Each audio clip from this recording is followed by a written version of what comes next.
All right, back in Lagos, it's time now for stories that are trending now. And Olamide Odekunle is standing by to bring us up to speed. Olamide, good morning. Good morning, team. How are you doing today? I'm good. Great. It's a good day for some juicy stories. Don't you agree? Of course. You guys, I need more excitement. We love all the juice. Bring it on.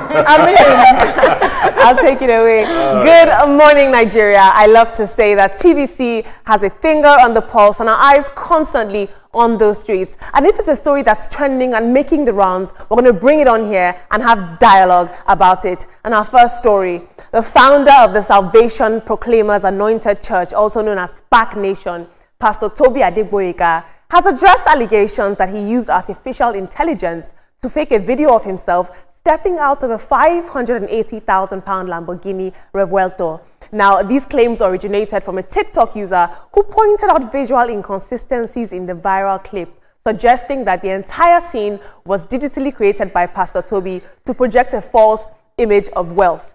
Now, in response, Pastor Adegboyega not only denied the accusations, but took to the streets of London with a visible display of luxury vehicles. He appeared in person alongside a fleet of high-end cars, trying to reinforce the authenticity of his lifestyle. It is important that I take stories like this because people who are, religiously indoctrinated are very, very vulnerable to pastors and figures like this. We have to ask ourselves, what is more important, the message or the messenger, or the lifestyle of the messenger? But let's take a look at social media. A very controversial figure. NPO says, is very sarcastic. He says, isn't that the best way to be a man of God? To acquire more luxuries, parade auto wonders, while millions in humanity wallow in abject poverty, and they are still made to pay tithes from their weak points. We'll take one more tweet. Amara says, on top of poor churchgoers' tithes and offerings, I have to ask myself, what does this do for the church? But in our next story, we have another pastor who is doing the Lord's work. In our next story, once lost to drug addiction and known on the streets only as Tolani Danger, a young woman had cycled through 3 rehabilitation centers without success. That is until Pastor Tony Rapu stepped in. Pastor Tony Rapu is widely known for his work with at-risk youth, and he gave Tonali the care and the support that she needed. Now, there's a viral video of her powerful transformation, and it's touching hearts across Nigeria. And this reminds us all of the impact that one act of compassion can have. Take a look at this video. I thank God for my life. I thank God for where God has brought me. Like when everybody knew me, I was looking very, very, very dirty. I was looking tattered. I was malnourished and I wasn't looking healthy. But Pastor Tony came to the ghetto and he came to pick me. And ever since then, I've been radiating in God's glory. You can see I'm glowing. Just 2 months into recovery. Look at what God has done in my life. I've been living a good life. I've been sleeping adequately. I've been eating nutritious meals and I've been bathing regularly. I'm so excited and overwhelmed because my parents is gonna be proud of me because I look very well. This is a change and the change is coming for good from a better and safe place. But let's take a look at social media. The NDLA actually says that only 20 to 30% of people who engage in rehabilitation will actually be successful at sobriety long term. And so this is a long-term thing for her and she has a whole life ahead of her. The Guide Academy says, this is the essence of the church. Interesting. One more tweet. And Edmond says, Pastor Tony Rapu is underrated. Thank God for angels in human forms. I love these 2 stories because it really juxtaposes one spiritual leader against another. But in terms of drug abuse, guys, I really want to ask you guys, how can we change the narratives of the drug epidemic in Nigeria in order to help people with substance use disorders? Right. We're already seeing what is going on with the NDLEA doing a lot of work to ensure that the ring is actually addressed and so that these drugs that are easily accessible, that's the word, is not accessible to young persons and any other person in the society as much as possible. But kudos to Pastor Tony Rapu for the work he is doing. He has been doing this work for a long time, and there are a number of persons that he has picked off the street and rehabilitated. Like, I recall a particular boy, he rehabilitated him, and the guy, decided to go back to the community where he came from and you know, and suddenly he was killed in the process, unfortunately. So I'm hoping that Tolani, I'm removing the danger out of it now, is out of danger, and she grows into being that woman that God has proposed her to be, and then she can impact life. But for Pastor Toby Adegboyega, I think that at the end of the day, what happens is that we do not all go or leave this earth with all of this wealth, no matter how hard we try to display, and that when we stand before God, that which he has given us as resources, we'll give account of how best we used it. That's my message.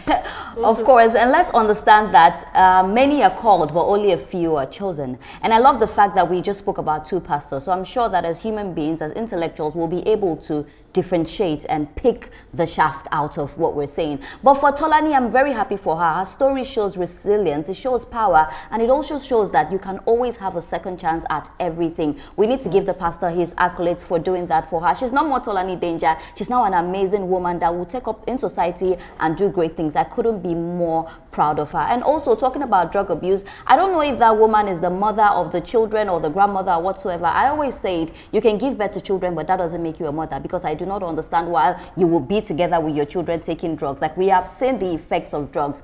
But also, let me just quickly again highlight on Tolani. Tolani, I am very proud of you. You're an amazing woman, and I know that you're going to go into the world and do amazing stuff. Also, big ups to the pastor as well. Well, it's good that we have this story being juxtaposed beside each other. One pastor who is showing luxury and another one who is doing what God actually asked him to do when it comes to, you know, humanity first, kindness, being honest and doing whatever it is that you do that will help everyone in the world. That reminds me of, I know Etoma will also be excited that I'll be quoting the Bible. that reminds me of Matthew 7:21 to 23, where Jesus Christ specifically said that so many people will come to him and they'll call him Lord, Lord, and he will tell them plainly, go away from me. That's like, do we not prophesy in your name? Do we not whatever it is? And then, sorry, I won't quote the Bible, that we're just paraphrasing. So this is very clear. So it's for us to be discerning. Open your minds, open your heads, read the books yourself, the holy books yourself, so that you can decipher exactly. At least one pastor is also saying in Nigeria recently over the weekend that Jesus Christ does not love the poor. Come on, come on, come on. I saw that story as well. And it shook me a bit. To whom are the messages of Jesus Christ too? You know, so we should just keep thinking on our own selves. That's what I would say, QED, on this matter. Well, Pastor Toby is a rock star, you know, showing the expensive cars and all that. To him, his level of success has to do with material things that he has garnered. And you did that by getting cash from where? The church or what? Pastor Tony, God bless you. You are doing the work. You know, Christianity is about action. It's a way of life. It's not the quotations. It's not the flowery speeches and all that. It is what you do. So, Pastor Tony, thank you. God bless you. I remember one young man called Shano Wole. That guy was about 7 years old, and he was smoking all sorts of stuff until Pastor Tony met him, and he became something very different. You know, changing lives. That is what Christianity is about. For the lady and the children taking drugs, keep taking drugs. What else can I say? I mean, how can you do that? The mother. That woman should be arrested and those children rehabilitated. I agree, 100%. I am hoping that those in charge will do the needful to, you know, pick up these persons, rehabilitate them, because obviously they do not know what they are doing and the impact on their lives and their generation, because this is 3 generations doing this: a grandmother, a mother, and the child. But I do want to point out a disclaimer, you guys. The family later came out and said that it was sweet, but people are not believing that because that boy is sleeping off in the video. He's clearly intoxicated. But thank you so much for your input. I told me I couldn't have put it better myself. The Bible does say that this is the service that we are called to help the widows and the needy. And who is more in need than a young woman who has her whole life ahead of her? That's right. Thank you so much. Moving on in our next story. CBEX, a popular digital asset trading platform in Nigeria, has been revealed to be a Ponzi scheme after users reported being unable to withdraw their funds. Now, over the weekend, rumors spread about the platform's closure due to users' inability to access their money, although CBEX came out on social media and denied these claims and continued to assure their users that all was well. In the video you're about to watch, very short clip, these are the faces behind CBEX who were assuring users who were worried about these circulating rumors. Take a look, very short. All this panic that some of you are panicking, you are giving yourself unnecessary PP that is not worth it. Are you aware that many persons on Tuesday are giving us bad image? Hope you will not be one of them that will kick out. No! Yesterday we were trending on Twitter. Why were we trending? Because we had moles inside our own team. However, after this reassurance, several users have now discovered that their account balances have dropped from thousands of dollars to zero. Now, CBEX promised users 100% return on investment in just 1 month. And Nigerian users were only allowed to invest in dollars. Can you imagine that? The platform also paid the existing users big bonuses if they referred other people to the platform. Now, several Nigerians who had serious savings on the platform have now been caught in another financial scam. One man had $140,000, I believe, and his account balance is now on zero on that platform. Now, the Securities and Exchange Commission did warn Nigerians about this platform as soon as the platform started. They said any platform that is not registered to us is illegal, and it's clear that there's a lack of regulation in crypto and fintech spaces, and Nigerians have a lack of education on what it takes to navigate these spaces safely and cautiously. But I'm going to take a look at social media. I'm going to take one tweet on this. Alexander says, it's official. CBEX was a Ponzi scheme after all. My guy isn't taking his calls. He has over $140,000 there. Interesting. In our final story, in the entertainment scene, Peter Okoye of the iconic P-Square duo has testified against his elder brother and former manager, Jude Okoye, in a major money laundering case. Now, Jude Okoye is facing charges by the EFCC involving 1.38 billion naira and $1 million.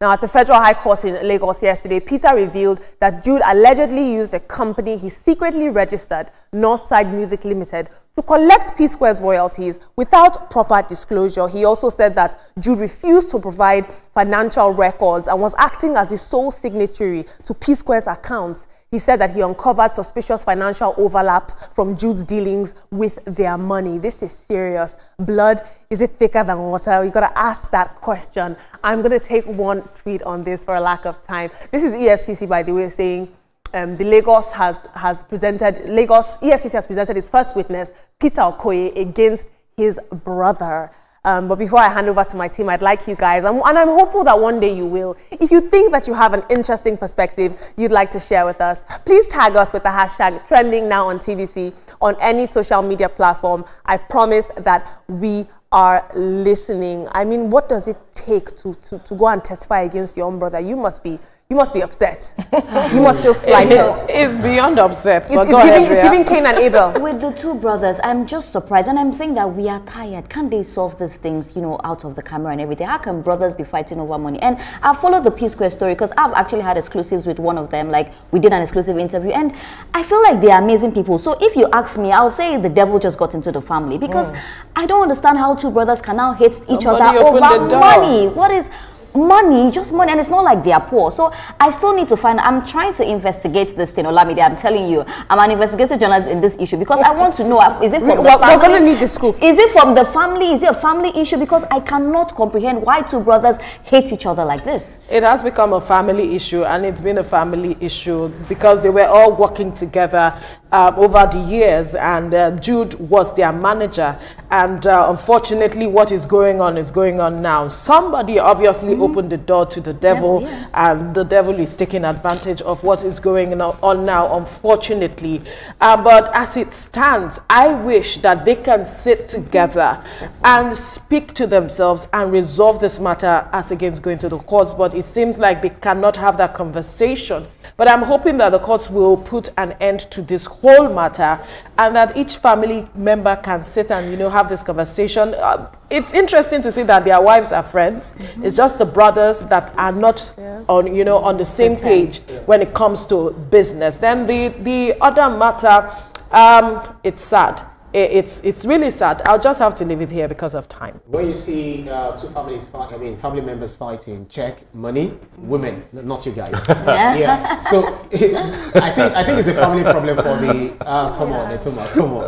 It's a family. It's a you family took the words out of my mouth. Oh, Etoma, you wanted to say that? Exactly. They should resolve it. And they're talking about Ponzi scheme and all of that. It's just about our own self-aggrandizement, you know, avaricious for money, just wanting to make money overnight and all of that. And I have always said one thing: if it's in the news, talking about trading, talking about Ponzi, if you hear it in the news, it's already late. Some people have bought it and they'll just dump it on your head, and that's just it. And when it crashes, people have not even learned their lesson.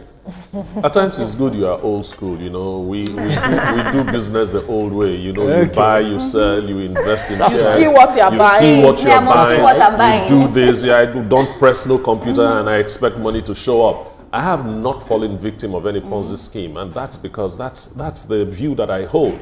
I have to know what I am buying. I have to have control over the business that I am doing. And not somebody tell me you palm one and get three. And they were warned, actually. People warned them because the government has said that these people, they are not legit. So I don't still understand. No, some people know that it's Ponzi. They just want to cash in. Right, the funny thing is that when somebody tells you, bring one person and take more, just run. It's not possible. Just run out of there. You PH, you do whatever age, MMM and all of this is, but I hope Nigeria. How did you know the term, Veronica? No, we're talking about it. Oh, you're a journalist. I'll tell you after this whole thing. But thank you, Olamide. Our time is up. Right. This is where we have to draw the curtains on the program for today. Let's let you know that the views and reactions of all our resource persons are theirs and have no connection with TVC News. Up next is Your View with the Ladies, and afterwards is This Morning with Yori Olarin.